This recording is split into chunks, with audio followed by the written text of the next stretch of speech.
In the last few days, Richard Nixon, the Lazarus of American politics, has set the tone of his campaign, nostalgia. Once nominated, he will go to Russia, as General Eisenhower went to Korea. And once the election is over, he will serve all the people in the great tradition of Thomas E. Dewey. It looks like Nixon, nobody is really surprised, and no committed Republican feels cheated. What was the fuss all about?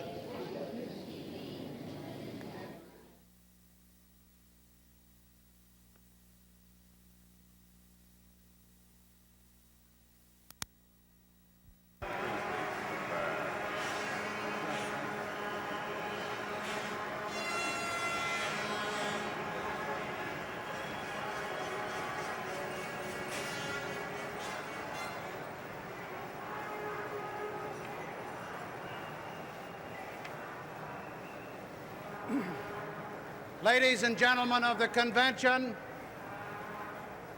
the chair wishes to make an announcement. We have had a wonderful convention, and I congratulate the delegates and alternates, the guests in the gallery, and the press for the cooperation that they have extended to the chairman. And I particularly wish to express my appreciation to those who have been handling the allocation of time for the various individuals whose names have been placed in nomination. But we are coming now, for the rest of the time prior to the balloting, where we must also continue to have the full cooperation of everybody in this great convention hall. And I hope and trust that the chair will get that cooperation as we proceed with the business of the convention. At this point, the chair is honored to recognize, for the purpose of placing a name in nomination for the office of President,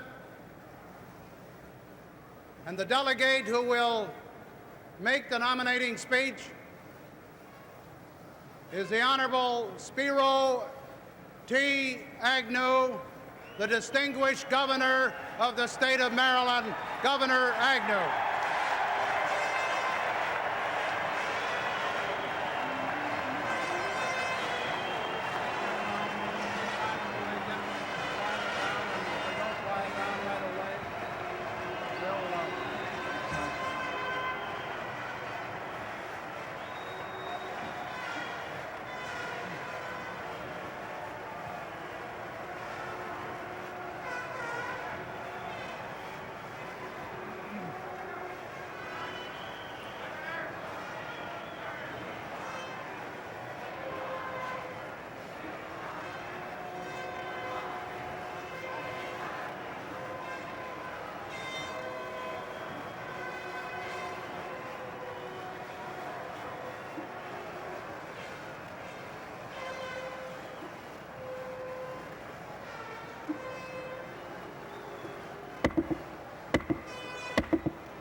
The chair specifically requests that all individuals in the convention hall, delegates, alternates, and guests, please be quiet so that Governor Agnew of the state of Maryland can proceed with his nominating speech. Governor Agnew. Thank you very much, Mr. Chairman.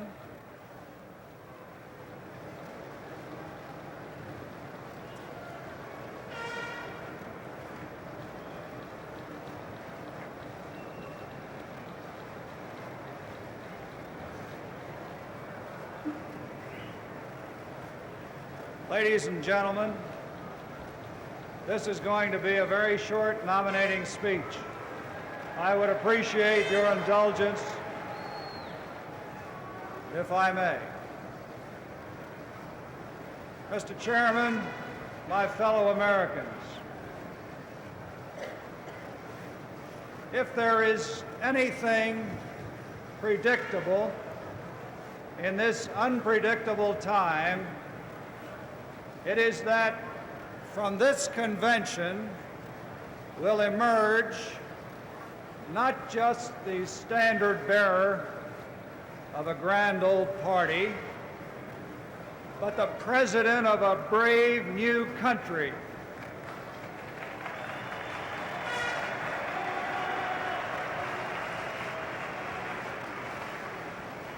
We are a nation in crisis, victimized by crime and conflict,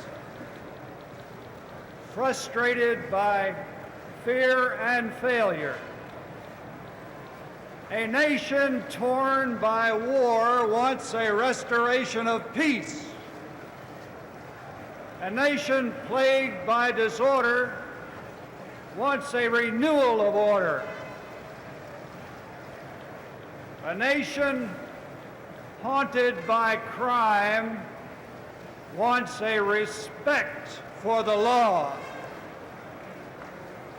A nation wrenched by division wants a rebirth of unity.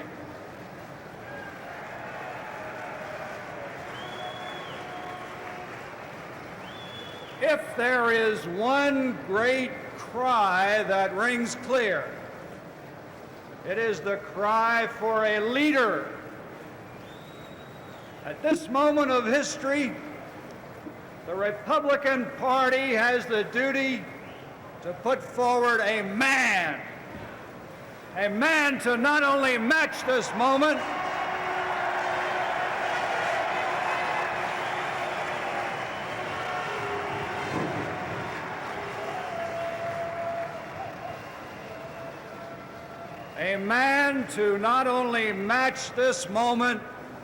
but to master it. We have that man.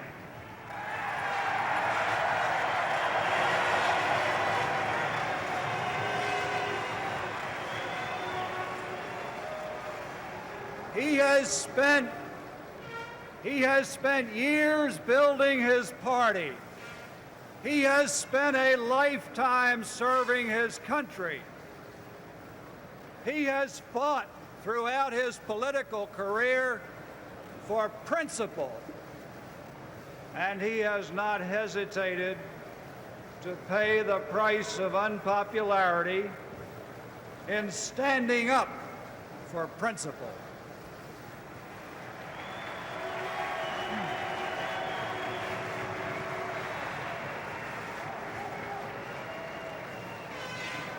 He has traveled the continents, taking America's message to the world. He has shared in the decisions which shaped for America the Eisenhower era of prosperity, untainted by war, dissension, fear, lawlessness, or the threat of fiscal and moral chaos. He knows what is needed to be president, and he knows what a president needs to be.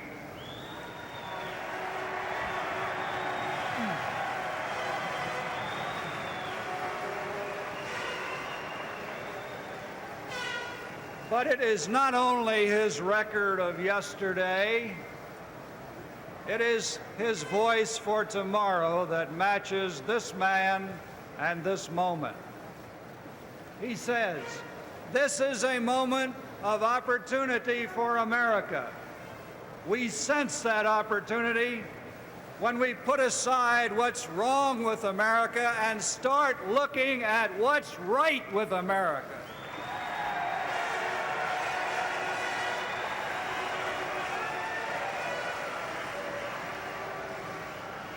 I believe that, don't you?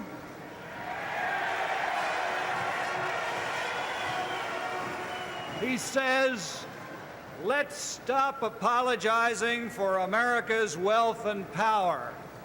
Instead, let's use it aggressively to attack those problems that threaten to explode the world. Isn't that what this party stands for?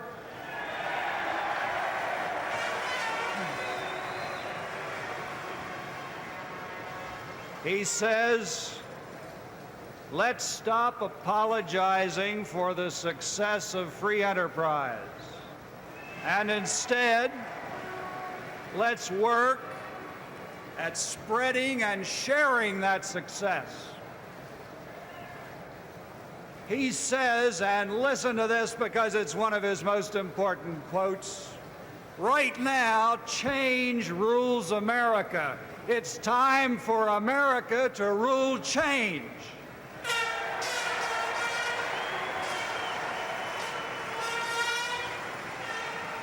And I can see that you believe that just as I do. He says, to a crisis of the spirit, America needs to provide an answer of the spirit. What is the spirit of this man who seeks to answer the nation's call? Ask the people of New Hampshire, of Wisconsin, Indiana, Nebraska, South Dakota, Oregon, and they will tell you of a man who took his case to the people.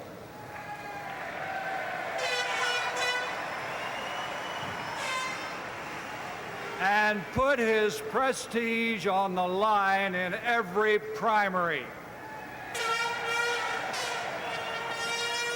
Ask the people with whom he shared the power in Washington.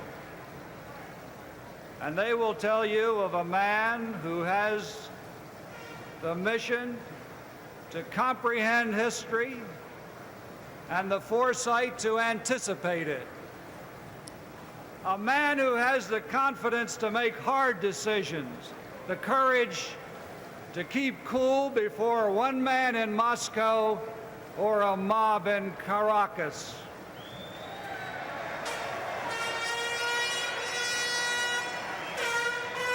And ask the people who have known this man throughout his lifetime, and they will tell you that he is a man of warmth and wit, his perspective enriched by the private years.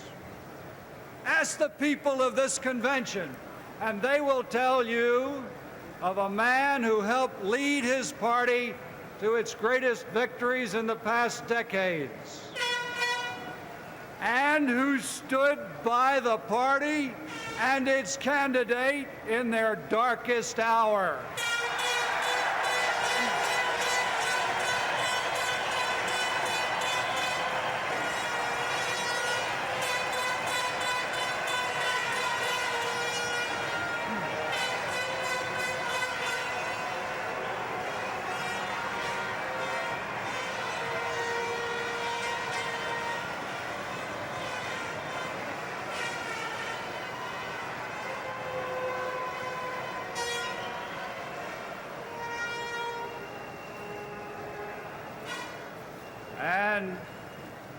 And when the American people are asked in November, they will speak too.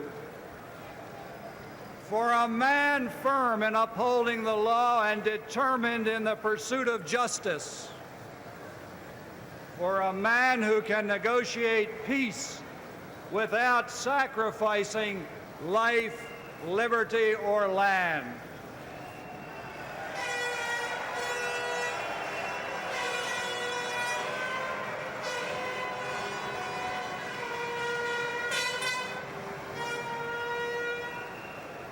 For a man who had the courage to rise up from the depths of defeat 6 years ago and make the greatest political comeback in history.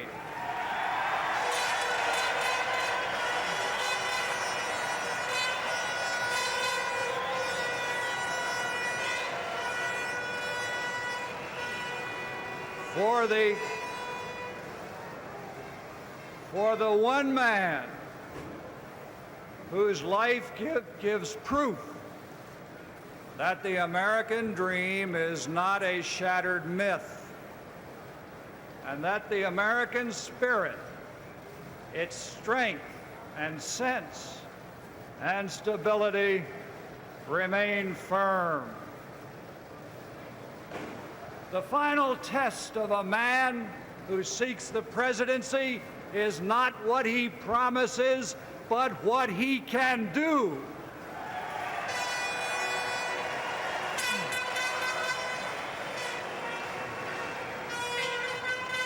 And not what he says, but what he is.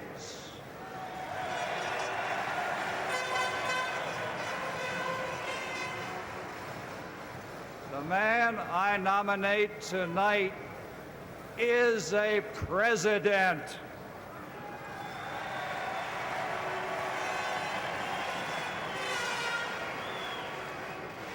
When a nation is in crisis, and history speaks firmly to that nation, it needs a man to match the times. You don't create such a man. You don't discover such a man. You recognize such a man.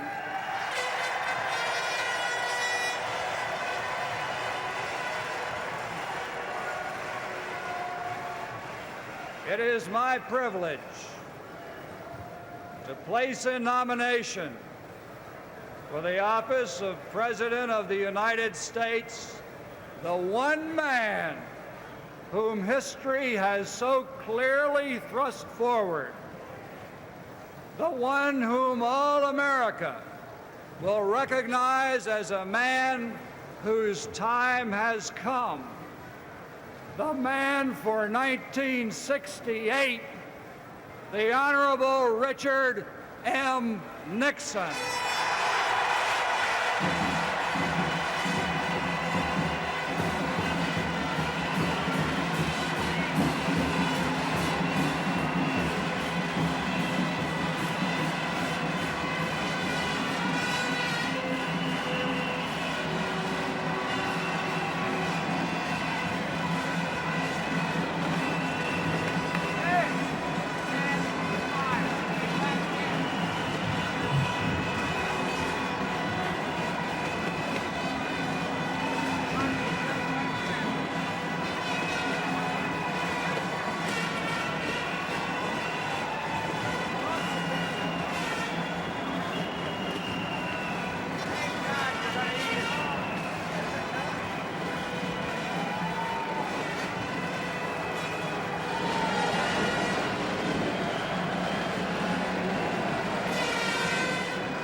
right. All right.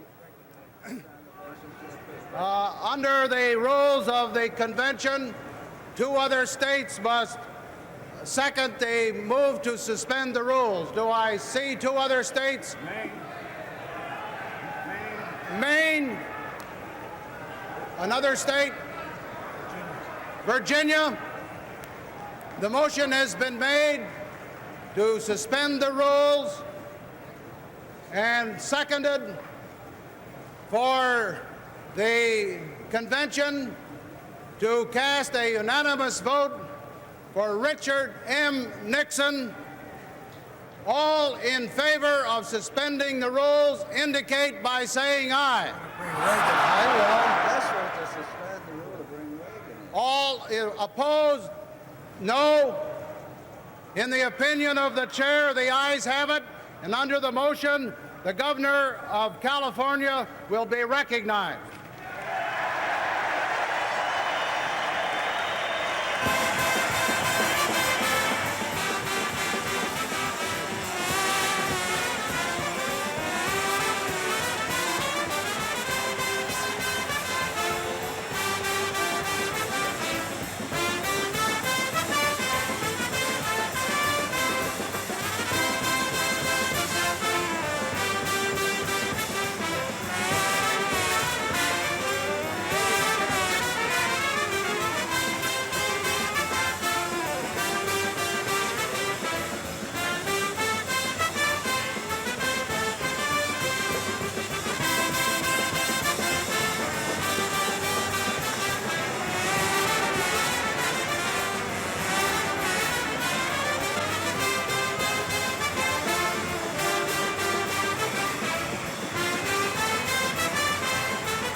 Thank you.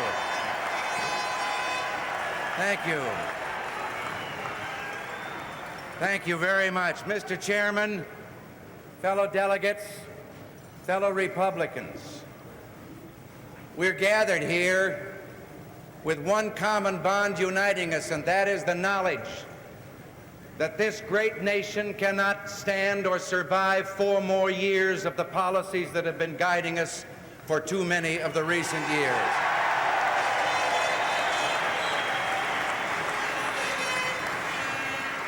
Therefore, because the only vehicle in the great two-party system with the potential to replace the leadership now in Washington is the Republican Party, I hereby and proudly move on behalf of my fellow Californians that this convention declare itself as unanimously and united behind the candidate Richard Nixon as the next President of the United States, and I so move.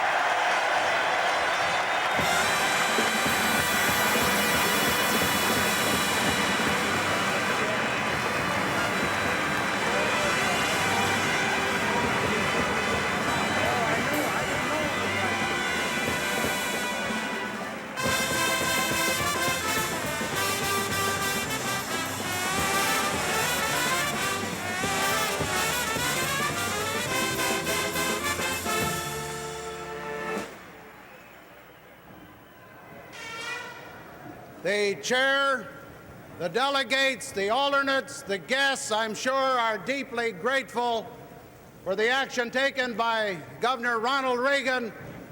Let us show our appreciation for his appearance and for his action.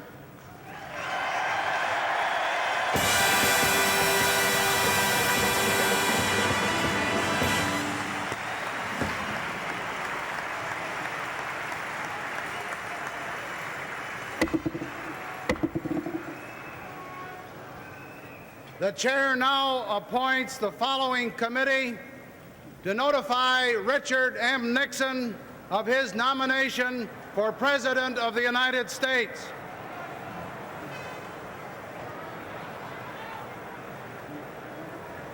The committee is as follows. Senator Carl Mundt of the state of South Dakota.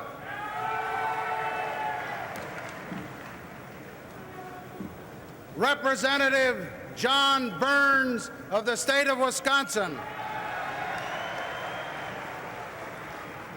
Representative John Rhodes of the state of Arizona.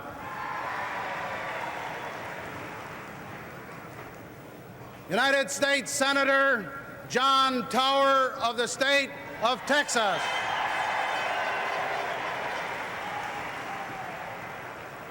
General Milton Baker of the state of Pennsylvania. United States Representative Leslie Aarons of the state of Illinois.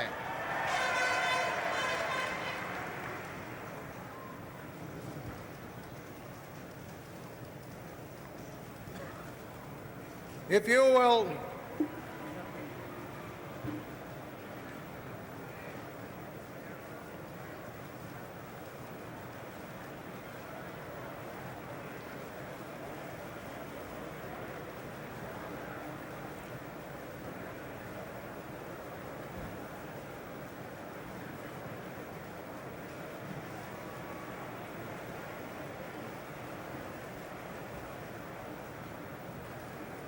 For the benediction, the chair calls upon the Reverend Denny R. Hendry, Roseland Gardens Community Church, Roseland, Florida. Reverend Hendry.